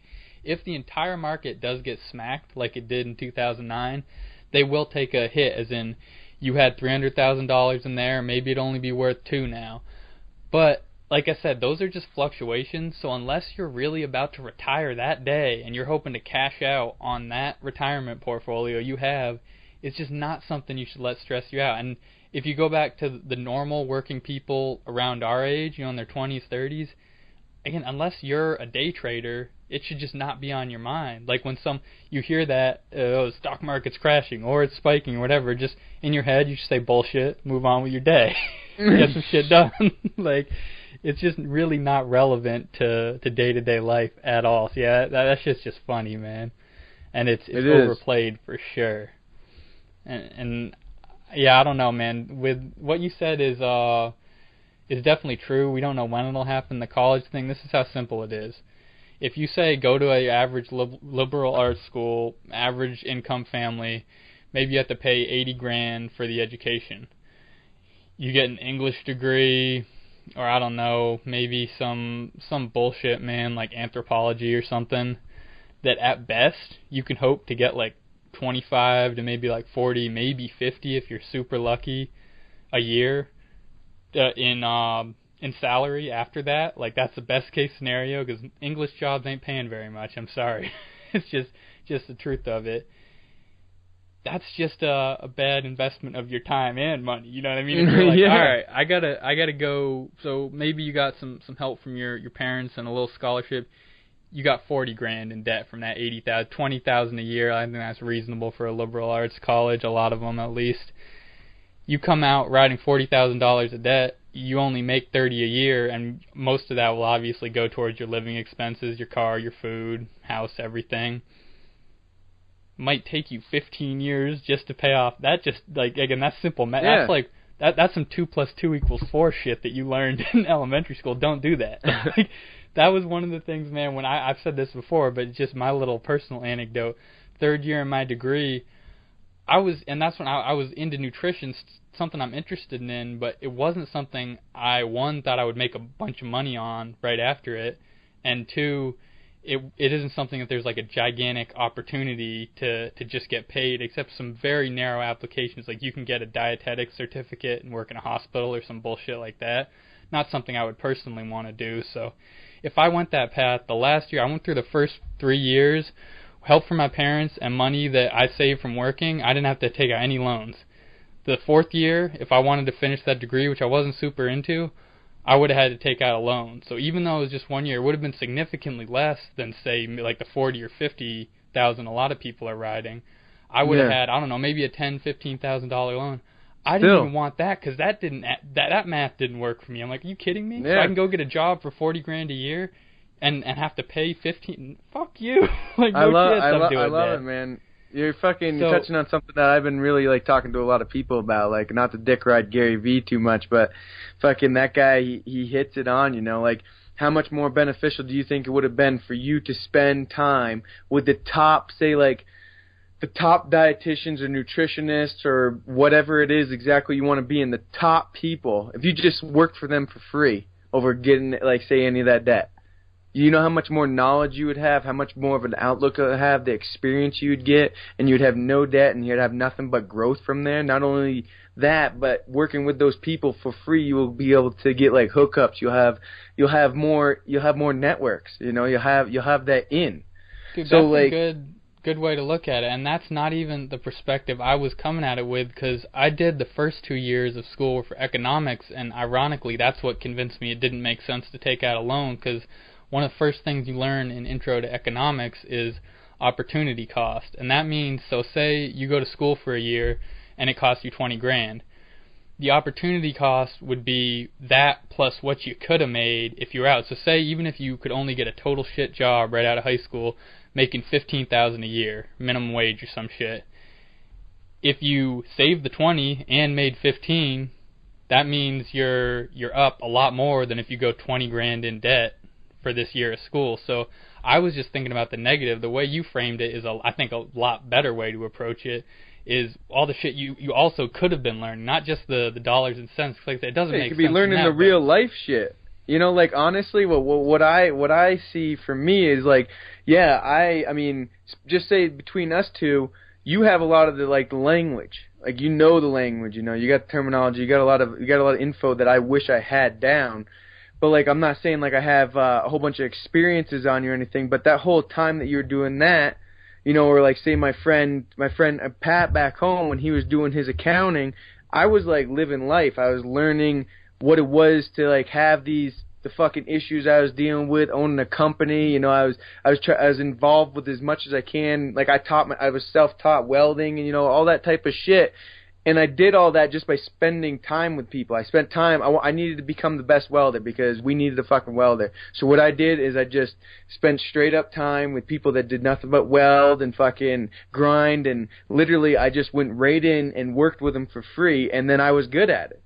You know, yeah, like, well, no, a very similar experience, man, from mine. Because one, I don't want to discount. Like, I did learn some stuff. I just brought up some economic shit that definitely will stick with me. But most of the stuff I learned, like the kind of shit that I like to spit out, was learned on my own because I was interested in it, not because of school. Of course. But after I stopped going for economics, I was working as a mason's tender. I was just hauling brick and mixing mortar, basically.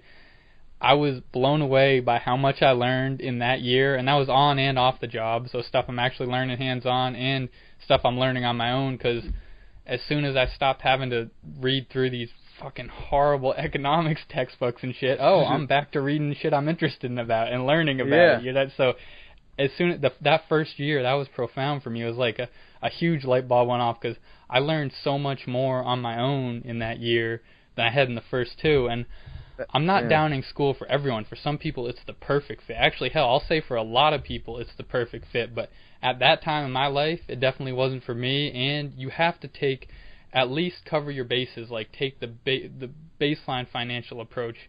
If you're just not going to be able to cover the cost in like 10 years, don't do that. Don't go for that degree unless it's really something you're just super, super passionate about, which I haven't ran into anyone like that, man.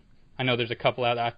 That just doesn't happen now. We're talking about everyone is going to college just because they're supposed to, picking a degree before they're ready, before they even know what they're interested in, and then getting suckered into some job that's not going to pay for it. Like, this shit just isn't adding up. So that's the bubble you're talking about, but fortunately, I think there's a chance. Like, that bubble will probably burst. That's what all the economists are predicting.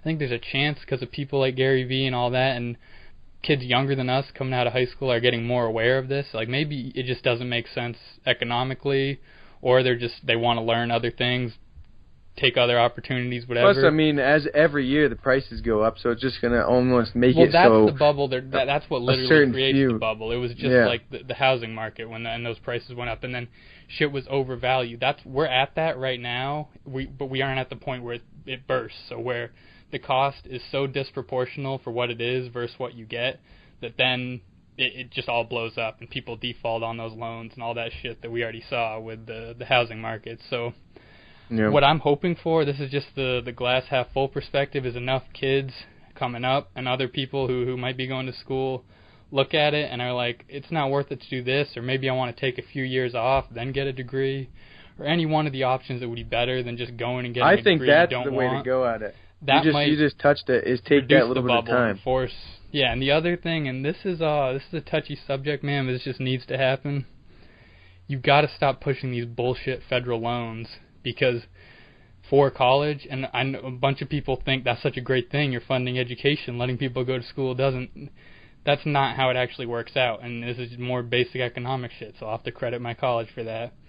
If you do that, so say it's easier to get a federal loan with a lower interest rate than you would be able to get from a bank, the college goes, oh, that's great. All right, we're going to charge $10,000 more per year. And that's what's happening there. So the federal government is literally floating the cost and making it disproportionate, just like they do with a lot of stuff. They're subsidizing it, something that wouldn't actually be that valuable, and that's what's creating this bubble. And then you have that other aspect where people could just pull out more money on top of their loan.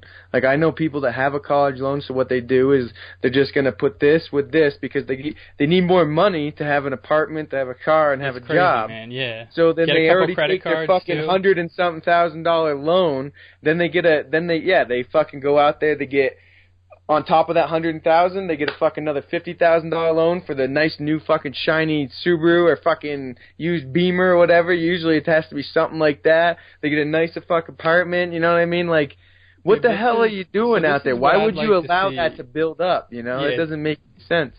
Yeah, that's an even weirder side of it, because it's so common in college nowadays. They want a lifestyle that not only do they not have the ability to support now, they're not setting themselves up to support it later. Like, it just makes no sense, man. Like I said, so someone who I think it would be a good option for is you go in, say, I'm really into engineering, that's what I like to do. You try it out, the first year or two, you like it, you stick with it, that'll get you paid.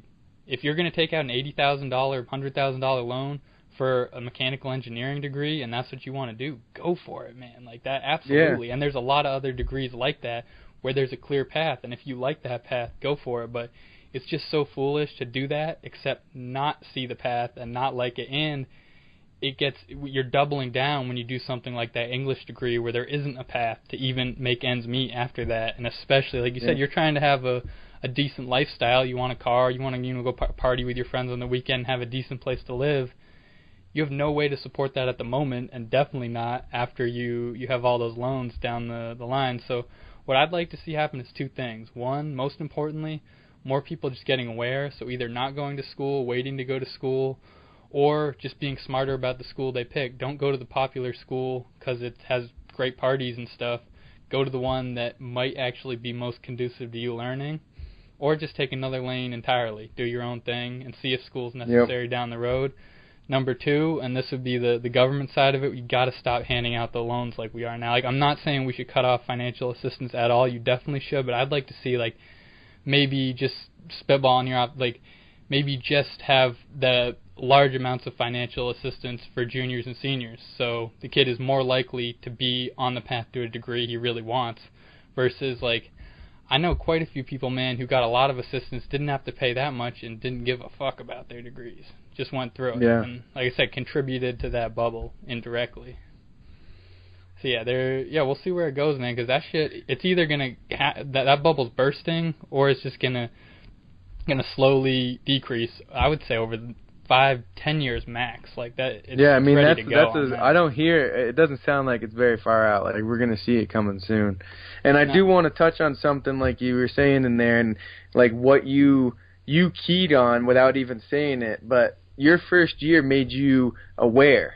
Like, you were aware. You know, like you're like, oh shit, like what I'm getting out of this, the value is not what it's worth. Like, holy fuck, like this doesn't make any sense. And then you were aware of also what you were into and stuff. Like, you were just becoming more aware. You did it early compared to a lot of people. A lot of people don't even start becoming aware until like their late 20s, I feel, you know, like, but also, even after we got to add in there, I was fortunate in that because of the money I'd saved and my parents helped me out, I didn't have to take the loans right away, so that gave me more of a window than most other people. Like, I don't know if I would have realized that. But to me, right that almost would have made, if you weren't aware, then that almost would have made it easier for you to just to have that loan because it's just a small one. Like, fuck it, you know, like, yeah, what the hell? That's what I'm saying. But because you thought it through, like, that's what I'm saying. Most people need to almost get in that state. Like, after you get out of high school, you should give yourself those few years. You should give yourself a little time so that you can become aware of, like, who you are, what you're really interested in, where your value's at, so to make sure that anything that you invest into is well I've worth. said that many times just because I'm speaking personally, and I know it would work for a lot of other people as well. For me to actually go through and either get even a 2-year degree or a 4-year degree like I was going for, I should have taken at least a year or two off after high school, worked, traveled, whatever. So maybe here's another idea. You only get those real cushy federal loans if you're 2 years out of high school. You know, it's kind of like being in the NBA draft. You don't have to go to college right away, but you have to at least be like 19 or 20 or whatever the rule is. So all that happens now is NBA players have to take 1 year in college before they hit the draft. And if they want to be really, if they want to get paid right away and take the harder route, you can go play in Europe for a year. Yep. Like, so it's not like it's restricting their personal freedoms too much, forcing them to do something, but you know what I mean? It could be like, just figure this shit out in your own year. If you then find yourself on the right path, now we'll help you out with it. Like you know, going for that, like we said, those $100 million NBA contracts might not be just like going to a shitty college for your English degree, but you get what I'm saying, man. We need to reorganize it some way, because shit is not adding up right now, man. Even all this tax money we're getting from weed is not going to subsidize these shitty college degrees. Oh no, it is crazy. I don't even give a fuck about the number, but one time I did hear what the number was, and it was absolutely stupid. It was Here's a another stupid lane. number. I don't think this would work I don't think this would work here. I don't think it would scale to the size of our country, but it is interesting, and I like the sound of it. My cousin did a year through his school, his grad program in Norway, doing some research, and he said there it's all, you don't have to pay tuition at all if you want to go to school. What you do have to do is test into it. So the smarter you are, it's merit-based, which makes a lot more sense to me. Like, if you want to go to those really good schools, you better work your ass off and test for it, or you're not going to make it. But you don't have to worry about the financial side of it. So that's just a different way to incentivize it. Like it seems like it gives you more of a chance, you know, in life, honestly. It gives you a little bit more of a, actually, here's the fucking info, here's all your knowledge, now go out and do something with it, you know, rather than here's all your knowledge and here's a fucking kickstand that you guys have to have. Exactly. Here's 5 steps back, you know what I mean? Yeah, the only reason I brought it up is because I just like the incentive side of it, because that's what it is. You need to incentivize people somehow, because right now we're making it way easier to go get a bunch of debt and a shitty degree and have fun, you know, party or whatever, hang out for 4 years, and then do nothing with your degree, versus go to the school, get the most out of it, and put yourself on a path to success in whatever field you've learned about. That is not incentivized at all. Like, if someone, as I said, if someone's really self-motivated and just has a good direction, they know what they're into at a young age, it can work out, and it does for a lot of people. But if it was working for most of them, we wouldn't be having this conversation about this bubble. And we're at the point where it needs to be confronted, or most likely what'll happen is just like the little housing crisis, how that bubble burst, this one will burst, and then we'll deal with the repercussions after, man. See where it goes. And as I said, honestly, it doesn't. I'll feel bad for people who have issues with their loans and stuff, but if it puts us in another recession, I'm not going to take that personally. I mean, it is what it is. I'm still going to have to do what I do. You know, we all have to support ourselves. So, in my financial position, it's not going to make that much of a difference to me. But we'll see, man. We shall.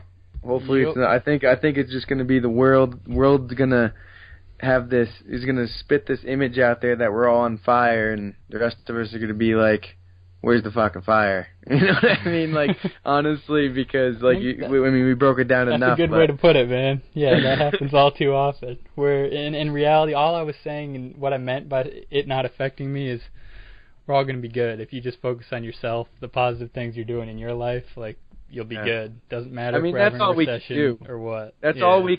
That's the only thing we can do right now is optimize our own being and just take care of ourselves, because we have no control over all this bullshit. All this shit has gotten so big, and there's so much fuckery, and there's so much whatever backdoor fucking this guy slid in this way, whatever the fuck happened. There's just too much shit. There's too much stuff to go on to control it. So you got to just pay attention to you and fuck everybody else. It's that keyword optimize, man, because we hear that, you think of On It, because we listen to too much damn Joe Rogan and heard that so many times. So what about this? You take that $10,000 a year, instead of subsidizing your shitty school degree, put it all on Alpha Brain, man, all of it. Write down a bottle every day. See if that works. A bottle a day. That will probably do more than a shitty liberal arts degree. Honestly, that'll be a better investment. Just Alpha Brain on Alpha Brain. So there. I bet you, man. That's good shit. Yeah, that's I think that's a wrap for this one, man. So we'll leave it there. We'll see where the future takes us in terms of school, finances, and all that bullshit, man. I don't know, but hopefully we'll be around to commentate on it here. So yeah, people can hit us up. I think we will be. We shall. Hopefully it's not like it hits next fucking week either, because oh yeah, for sure, man. I see shit like that going down. They want to throw some crisis in there to hide something else. It's going to be the colleges. So. Oh man, that would be terrible. Yeah, I mean, maybe if it hit like next week, so it was right after we dropped this one, so then we could be like, look, we called that. We called that shit. That'd be okay, but yeah, not tomorrow. I ain't ready for that. Wait till I move to Boulder, which is gonna be at the end of the month too. So there you go. Yeah, wait to keep the gas prices low until then. Yeah, exactly, man. All right, we're Green Mountain Views on Instagram, GMV802@gmail, Facebook. We got us on YouTube Facebook, now. Got YouTube. Look us up. Hit us up. Throw us some reviews. We want to hear you. Definitely like us on YouTube. I could use some likes. We can use some reviews. We can subscribe. Check us out. Yeah, man. And I decided that since we're doing about one a week right now, and we'll see how that changes when I'm in Colorado, I'm gonna throw it up every Sunday. So it's there at the beginning of the week. Whenever we record them throughout the week, I'm putting it up Sunday. That's the schedule we'll rock with now. So that's all right. Yeah, I'll throw that up as a fucking. As our release date, so perfect. Yeah, exactly. So yeah, you could even put Monday morning or Sunday night, whatever. It's not like people are on a schedule to listen to you. That's one of the many great things about podcasts. So that's why they say recording's going to be the next big thing, man, because you don't have to fucking pay attention to nothing. You can just listen, learn, or listen and enjoy whatever you want to do. Yeah, man. We're on it, man. We're on it. Again, those subliminal On It references. You trying to get us another sponsor? We need them, man. All right, we'll end it on that. Have a great week, everyone. Thank you for listening, and for sure, do not stress out about any financial bullshit or any of that. It's not that serious. We're out of here. Peace.